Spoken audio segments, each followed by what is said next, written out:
Assalamualaikum warahmatullahi wabarakatuh. Perkenalkan, nama saya Puji Astuti dengan NIM A1J1230111 dan teman Saya Susi Magdalena Manulang dengan NIM A1J1230057. Di sini kami akan membahas tentang peradaban Mesopotamia untuk memenuhi tugas mata kuliah sejarah kebudayaan dengan dosen pengampu Bapak Fadil Hidayah.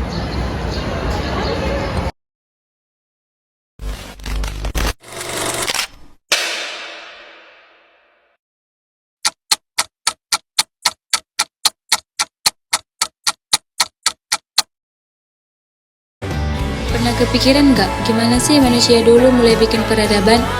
Awalnya mereka hidup nomaden, pindah dari satu tempat ke tempat lain cari makan. Tapi ada satu hal yang bikin semuanya berubah, yaitu mereka ketemu sungai. Kenapa dengan sungai? Karena sungai itu sumber hidup.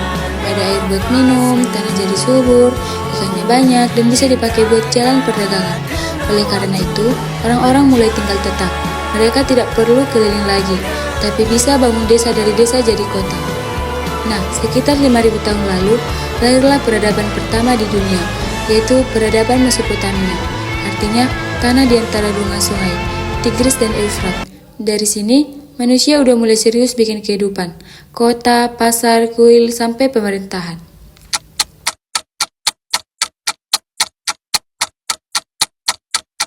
One hour later. A few moments later.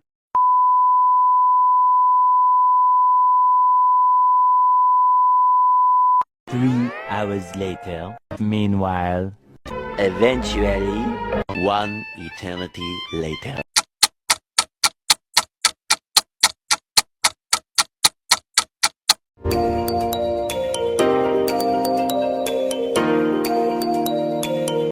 Assalamualaikum warahmatullahi wabarakatuh. Halo teman-teman, di sini saya akan menjelaskan mengenai keadaan alam di masa peradaban Mesopotamia. Peradaban Mesopotamia yang berkembang antara Sungai Tigris dan Eufrat memiliki keadaan alam yang mempengaruhi kehidupan masyarakat di sana. Ada beberapa aspek penting mengenai keadaan alam di peradaban Mesopotamia. Aspek yang pertama adalah geografi. Sungai Tigris dan Eufrat adalah dua sungai yang menjadi sumber kehidupan utama. Mereka menyediakan air untuk irigasi, transportasi, dan sebagai sumber makanan. Lalu wilayah antara Tigris dan Eufrat dikenal sebagai bulan sabit subur karena tanahnya yang cocok untuk pertanian. Aspek yang kedua yaitu iklim. Mesopotamia memiliki iklim semi kering dengan musim panas yang sangat panas dan musim dingin yang sejuk. Curah hujan yang rendah membuat irigasi menjadi penting. Terdapat dua musim utama yaitu musim panas yang panjang dan kering dan musim dingin yang lebih pendek dan basah. Aspek yang ketiga yaitu pertanian. Masyarakat Mesopotamia mengembangkan sistem irigasi untuk mengalirkan air dari sungai ke ladang. Ini memungkinkan mereka untuk bercocok tanam dengan efektif meskipun kondisi iklim yang menantang. Ada beberapa tanaman utama yang dibudidayakan oleh masyarakat Mesopotamia yaitu ada gandum, barley, dan kurma. Aspek yang keempat yaitu sumber daya alam. Tanah liat yang melimpah digunakan untuk membuat bata dan bangunan. Ini menjadi pondasi bagi banyak kota dan struktur penting. Wilayah ini juga banyak akan sumber daya, yaitu tembaga dan perak yang digunakan untuk perhiasan dan alat.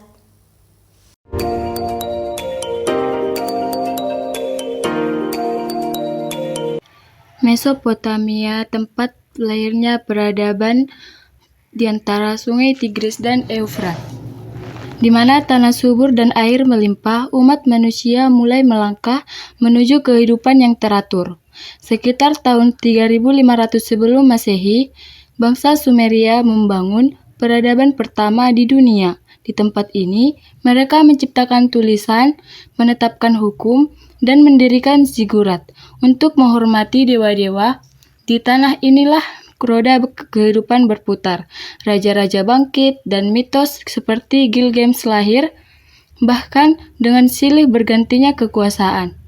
Mesopotamia tetap menjadi jantung ilmu dan budaya. Dari Hammurabi, Kores, Alexander, dan Umar, penguasa datang dan pergi, tapi tanah ini tetap hidup. Mesopotamia bukan sekedar tempat, ia adalah permulaan, sebuah percikan yang menyalakan api peradaban yang cahayanya masih menyinari dunia.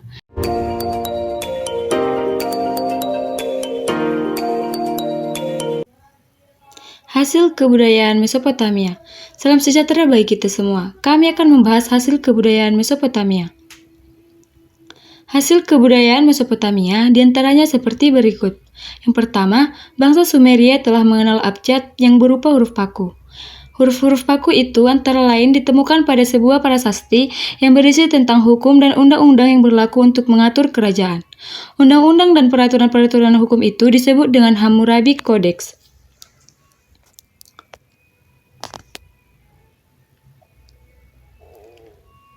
Yang kedua yaitu tradisi kesusasteraan mulai berkembang seperti Epic Gilgamesh, kisah falsafah dan cara hidup masyarakat Mesopotamia. Dalam Epic Gilgamesh diceritakan mengenai sifat atau 2/3 Tuhan dan 1/3 manusia, serta di balik wajah tampan ada kekuatan dan keberanian yang telah pemerintah dan memberikan perlindungan kepada kota Uruk. Selain itu, Epic ini juga menceritakan tentang kehidupan yang kekal dan kesaktian. 3. Bangsa Sumeria sudah mengenal sistem penanggalan atau sistem kalender, yang dimaksud untuk mengenal perputaran waktu dan musim. Pengetahuan tentang perputaran waktu dan musim berguna untuk menentukan saat yang tepat dalam melaksanakan aktivitas kehidupannya, baik untuk bercocok tanam, perdagangan, dan sebagainya.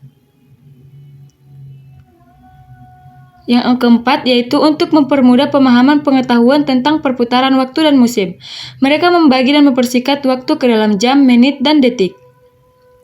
Pembagian waktu terus dikembangkan ke dalam bentuk yang lebih khusus melalui sistem penanggalan atau sistem kalender, yaitu 24 jam menjadi 1 hari, 30 hari menjadi 1 bulan, dan 12 bulan menjadi 1 tahun. Sekian dari pembahasan tentang peradaban budaya Mesopotamia. Semoga bermanfaat dan terima kasih.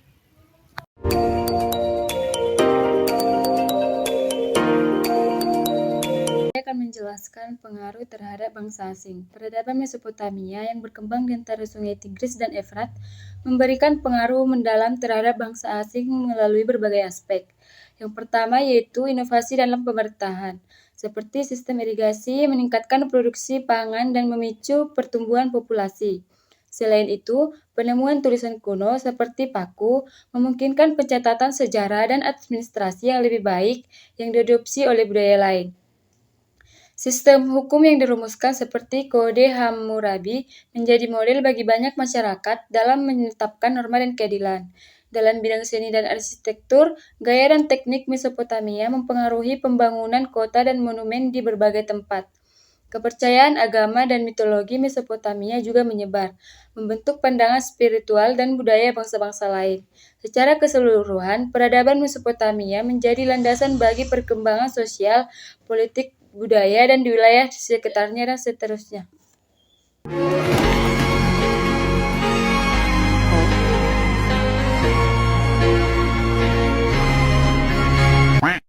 Baiklah, sekian hasil pembahasan video kami mengenai peradaban Mesopotamia. Sekian, terima kasih. Wassalamualaikum warahmatullahi wabarakatuh.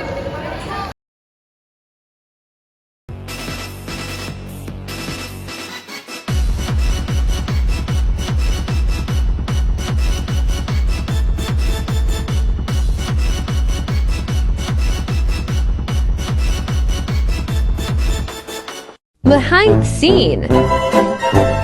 Assalamualaikum warahmatullahi Assalamualaikum.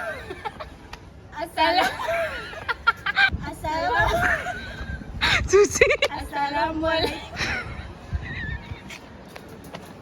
Baiklah, sekian hasil video pembahasan kami mengenai peradaban Mesopotamia. Sekian dan terima kasih. Ih, gelap nian. Woi lah, hitam kali.